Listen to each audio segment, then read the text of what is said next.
爆 CY 一晚7次追魂 call 啊！影張相好嘛，唔該晒。齊恩嘅父親嘅女呢排風頭就勁過齊恩嘅父親啊！尋晚喺會展出席活動，明明同場都有呢啲星噶，點解俾佢搶晒鏡㗎呢？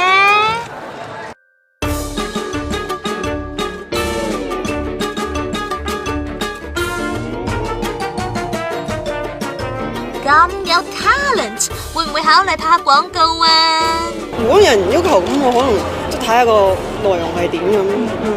咁需唔需要問下爹哋媽咪意見㗎？你出嚟，冇所謂都唔問佢哋嘅，冇問到嘅，怕唔怕佢哋唔中意啊？咁樣唔怕吓咁生愛嘅，但係佢喺英文雜誌 Hong Kong Magazine 就爆咗好多嘢噃，話屋企好傳統，父母嚴厲，話如果自己喺香港讀書，可能冇依家咁反叛喎。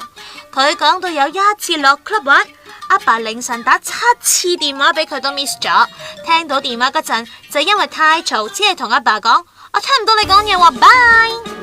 咁阿梁齊恩同時讚阿爸幾忙都好，都會同佢傾偈關心佢，但係就用複雜去形容同阿媽嘅關係啦。對於網民成日批評佢，佢就話只係會關心自己愛嘅人喎。去夜蒲搭車又搭船，咪住，齊恩夜蒲未必同普通人一樣，唔係講緊掌摑媽媽呢方面啊，係講緊掌摑之前嘅事啊。前傳，齊恩夜蒲醉到瞓梳化，搶 DV 狂鬧的士司機。夜蒲嘅精髓之處就係在於可以嗨足全程。勁啫！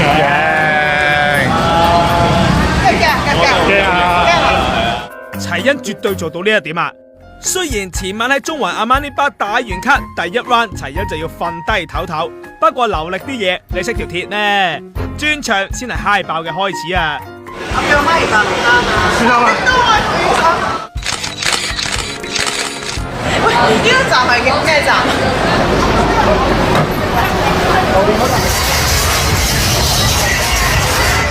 轉場嘅蘭桂坊冇耐，齊恩又忽然出翻嚟，可能等朋友等到悶得滯，想同記者傾傾偈啦。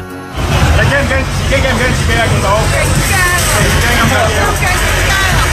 去炒飯啊！超驚！頭啲啊，頭去影咗。哇！睇得好啊！點解肥咗好多喎？係啊，做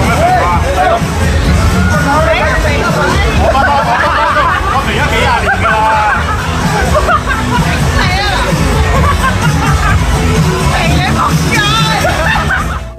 嗱，鬧人係唔啱噶，快啲入翻去反省下啦！喂，你又出翻嚟嘅，想接其他朋友入場啊？不過保安唔俾咯。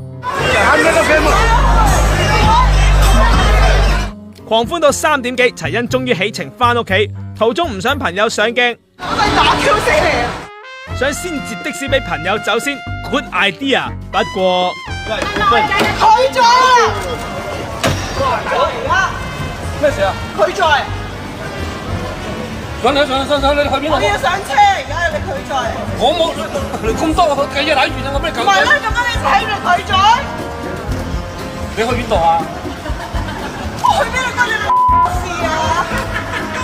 喂，大佬，今晚點解咁黑會撞到佢咧？Come on, hurry up, hurry up, hurry up, take the call, take the call. Come on, I'm sorry. sorry. 你坐大我，你坐大。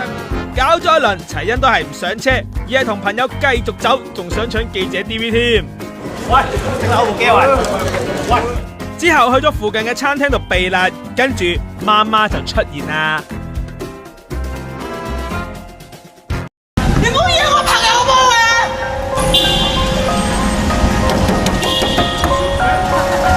我去邊度關你事啊？有車有車。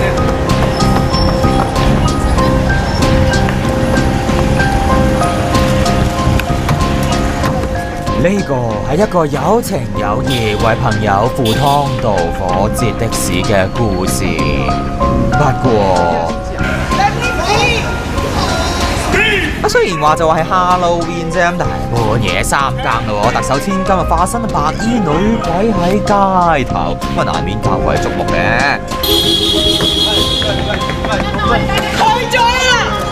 第二家又衰咗啦。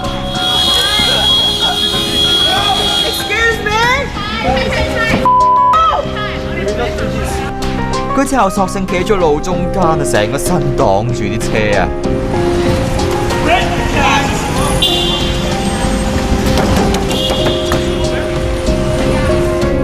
都係唔得。嚟到呢一架齊恩終於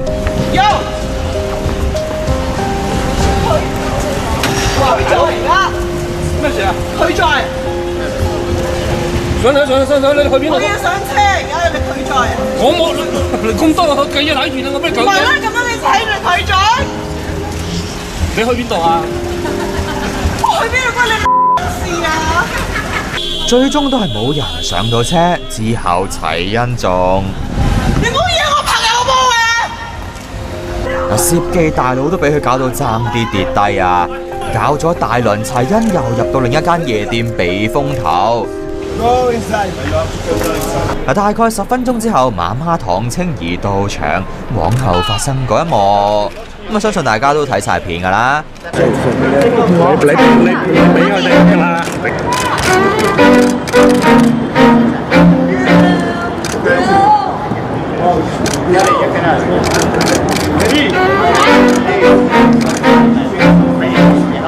我 NTV 同網電視新聞台報道。梁太首度開腔講齊恩 DAB 爆粗大狀，請應調教。梁太頭先係咪打咗你2巴啊？冇啊！我哋影到喎。唉，就算幾唔啱都好，出手打阿媽都唔係咁好嘅，難為阿媽仲要出嚟解話。我想話咧，齊恩係一個好好心地，佢真係一個好善良、好中意動物嘅細路女嚟嘅啫。佢好保護佢嘅朋友，亦都好關心佢嘅朋友。佢相信阿女係有啲罪，話嗰晚俾幾十個記者唯有接唔到的士，收到齊恩朋友 call 咪接走佢哋咯。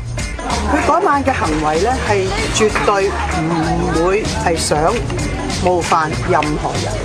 佢知道有唔少人對政府不滿，但係齊恩係無辜㗎，希望大家俾時間空間佢休養，唔好再追訪佢啊！CY 被談家醜，其他茶友都好識都留言都係繼續講下條理龍務，點知有條友臀部痕癢喺 CY Facebook 公開留言。I will speak to Chaya regarding filial piety if I have a chance. 即係話如果有機會啊，佢會嘗試同齊恩講下孝道喎。邊個知唔係？邊個知唔係？我就係山西政協，我就係民建聯，但係我係一個大律師。兼爆粗字流利 You are not even a Chinese 嘅馬恩國咯，阿粗下 uncle 疑似同齊恩幾熟咁，但唔該咪教壞齊恩啦，係關心齊恩嘅就 PM 佢，咪唔使搞到 CY 喺 Facebook 咁老㗎。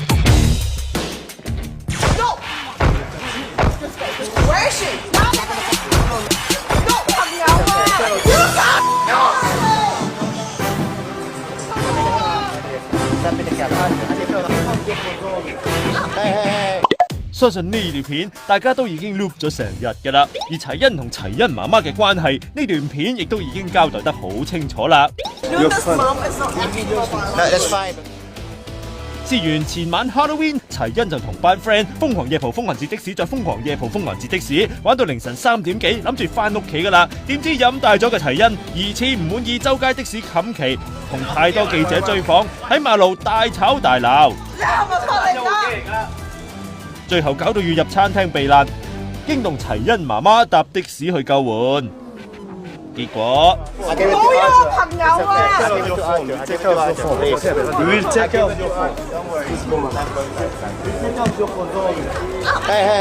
啊！最後齊恩媽媽送完囡囡上車，就俾齊恩推出車外啦。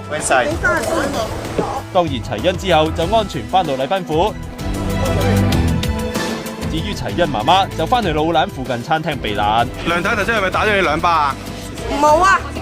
齊恩話自己唔係父母親生，其實都唔係第一次㗎啦。今年8月，佢喺 Facebook 都話過，父母成日話佢係喺街邊執翻嚟，覺得呢樣嘢真係唔係講笑喎。齊恩到今日凌晨蒲頭都冇講笑㗎，佢喺 IG 轉發咗張相。當你同你嘅朋友闖禍嘅時候，最起碼你哋喺一齊。仲話十分認同呢句說話啊。 34、24、35，嗱呢啲數字係疑似齊恩 send 過去 model 公司應徵 model 嘅3位數字。早排咧佢唔認個 email 係自己 send 噶，但係尋日喺報章專訪嗰度就認咗 email 同埋部分相咧都係自己 send 過去。不過話自己唔係自薦噶噃，係有 model agents 揾佢，禮貌上覆翻人，順便 send 埋俾其他公司喎。但係入邊有2張好 private 嘅相，就話人哋 hack 佢噶，會保留法律追究嘅權利。咁呢啲相咧 ，CY 同埋齊恩母親咧都唔多 like 噶，叫佢唔好 po 咁多。但係咧佢又話自己任性，我行我素，照 po 喎。咁點解要 po 呢張戒手照啊？佢就話一向對自己要求都好高噶，嗰段時間情緒低落，壓力咧又好大喎。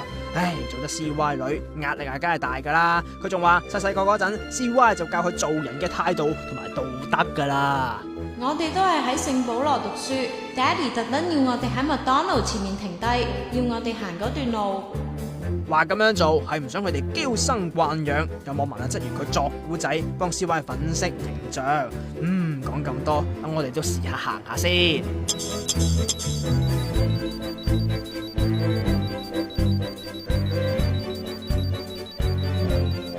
300幾米，5分鐘咧，點都行晒噶啦。辛唔辛苦，自己試下先知。但係成個訪問提阿爸多，講到阿媽啦喎，就唔係好願答啦。淨係講近期阿媽一身龍蝦碌，單嘢好好笑嘅，仲話俾人叫龍蝦女添。今次咧成為香港史上第一個接受傳媒訪問嘅特首女，淨係揀咗都市日報娛樂組嚟做，但係我哋收到風啊！成個訪問 CY 事前唔知道噶，係之後仲係咁 send message 問佢點解要接受訪問，而齊恩呢就好似好滿意個訪問咁，尋日喺 Facebook 嗰度轉載咗成5次咁多。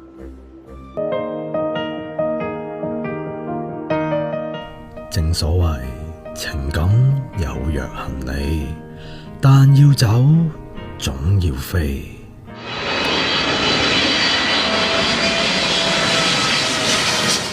有緣再見啦。係啊，齊恩已經飛咗啦。齊恩飛走了，究竟去咗邊？其實我啲部片係2級嚟嘅，你哋成日幫我3級導演，其實我拍到好健康，佢自己要講粗口，佢自己話喺戲裏面講粗，我話齊恩講粗口3級咯喎，我唔緊要，你叫我點講啫？講粗口咪叫做我講粗口啦，冇咯就成日都冇。戲又拍唔成，但轉頭就上演出禮賓府之家暴疑雲。之後齊恩就玩離家出走啦，到底佢去咗邊呢？據講齊恩就俾老豆梁振英安排去咗間酒店度住，之後仲獲老豆批准之下嚟港度假散心。尋日齊恩就喺 Instagram 度 upload 咗張機艙相，又無厘頭打個 tag 話我是中國人。雖然就冇講去邊度度假，但齊恩仲好掛住啲 friend， 又話朋友有困難可以24小時隨時 call 佢。I love you guys。散個心啫，講到好似唔再翻嚟咁嘅。據聞齊恩舊年已經開始同老豆講數入娛圈噶啦 ，CY 都承諾俾1年時間佢發展，之後仲同老婆見過佢經理人鄭少康。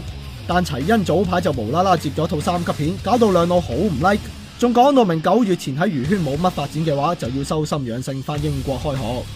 我哋就問過鄭少康，佢話齊恩的確係去咗散心，但係咪9月就要翻英國呢？佢都話有呢個可能，詳情要等佢翻香港之後再。梁振英一定要多謝一個人，就係我太太 Regina 唐青儀。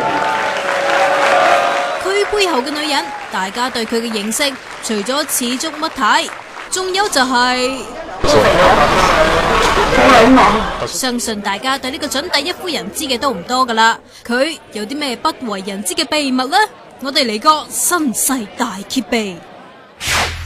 睇翻佢同 CY 81年張結婚證書，發現少女時代嘅梁太有個陽姓叫 Higgins， 無鬼啦啦做乜要改姓呢？但係橫太、電太、梁太都唔似係 mix 啊！佢將出世紙寫得好清楚，媽媽係郭翠霞，爸爸就係唐之明，但係爸爸好早就去咗啦。而媽媽同兩姊妹就喺77年夾份買咗天后一個單位，02年賣翻出去，喺張交易合約嗰度揸英國護照嘅郭翠雲，亦即係佢阿姨，咁啱得咁巧就係姓 Higgins，好可能係跟老公姓啦。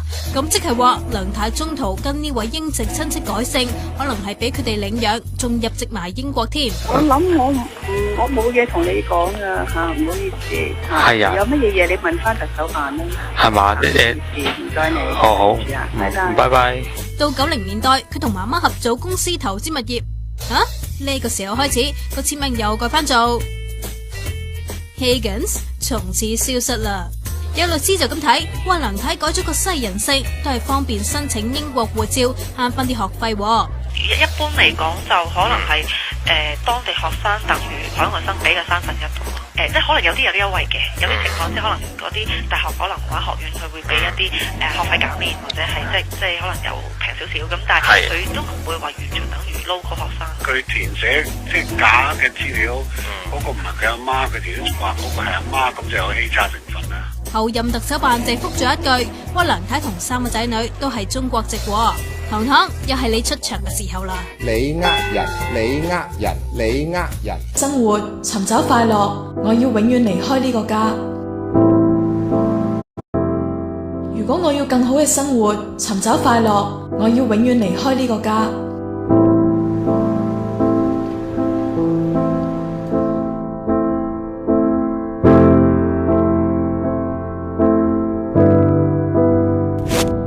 一直為前路戰鬥，對抗高牆同埋束縛，不斷向前走，想改變人生，最終發現只係喺個圈裏面跑。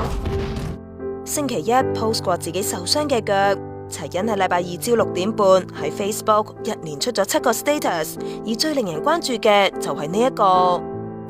我媽媽推我埋牆，冚咗我一巴，又鬧我死蠢，周街俾人同人上床啊嘛，去做雞啊佢做。再踢跌我，搞到腰骨撞埋書台角，又癲婆咁大聲恐嚇我話搵警察上門，地毯式搜殺我間房。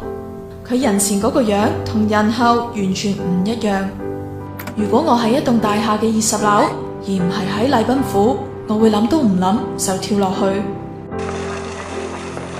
多謝關心，我哋唔評論啦。你嘅屋企你最多永在香港嘅屋企冇家暴。請大家俾啲空間俾佢嚇。之後齊欣嘅 Facebook 更加被消失。